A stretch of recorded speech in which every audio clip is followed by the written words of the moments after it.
Hi everybody, is this thing on? Yes, it's on. It's hard to tell with the sound of the water. Anyway, I'm sitting here beside the stream, just cooling off a little bit, putting my feet in the water, and I was thinking about, looking at the sand, and I was observing how the sand grains from the river, which recently flooded, how the sand grains are sorted. And I was thinking about it, and I thought, hey, I turn the camera on and talk about what I'm thinking about, because this is part of the idea about thinking like a scientist. And I'm going to share how basically a scientist might approach the question of why does the sand look different? So let's look at the problem first, or the query. Well, here we go. First of all, let's look down here. Well, let's start up here. Well, let's start up here. Okay, down here, here's where the river is, basically coursing along and pushing water up into here. And at this level here, the rather large stones. You see the large stones through here? No, not a lot of small stuff, but as we progress up further and further away, the size of the stone particles gets smaller and smaller and smaller and smaller up past this way here until we get up into this little recessed area here and very, very fine sand.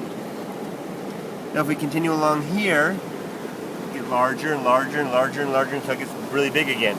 And so, and then the really big ones up here. And then what I was thinking to myself was, why is it that there's different sizes? Why isn't it all evenly spaced?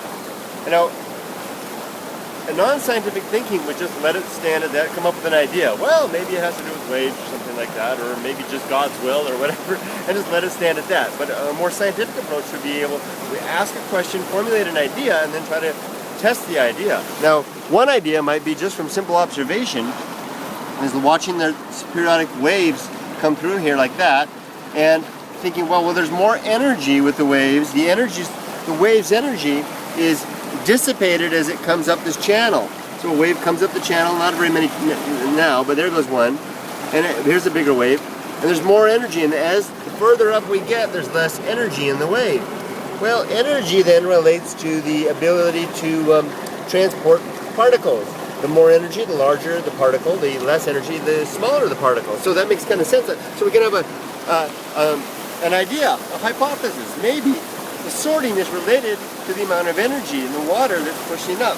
So the further we are from the stream, the more fine-grained particles will be because there was less energy as the waves were pushing up through this little channel here.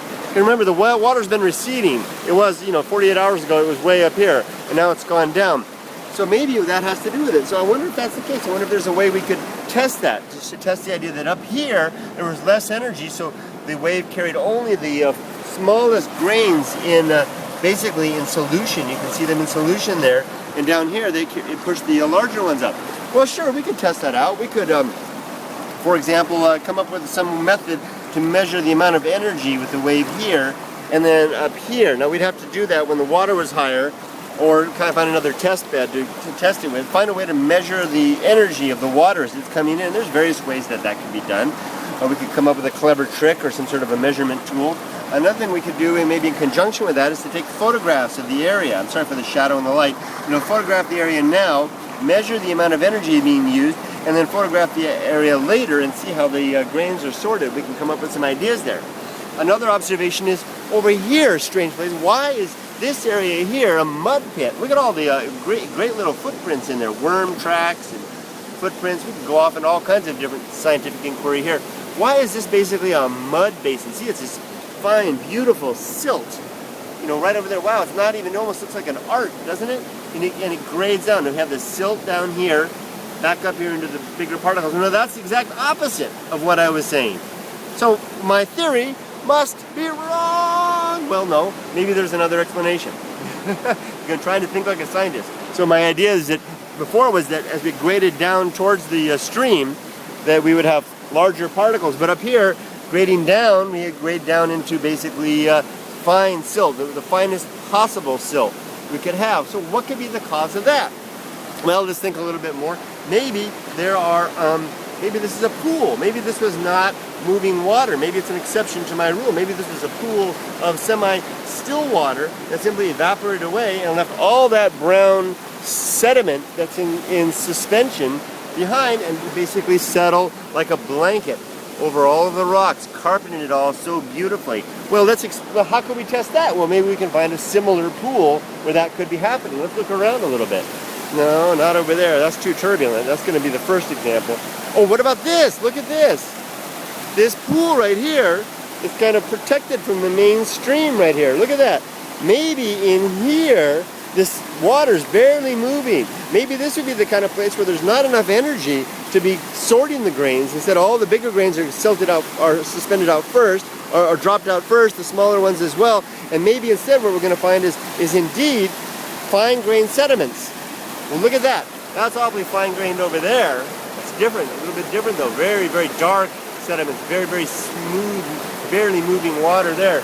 I bet, well, how do we know? Well, one way we could test that is to, again, photograph this area, right? I take a photo just like this, ka-ching, take a photograph and come back later after the water's gone down, evaporated. What do we find?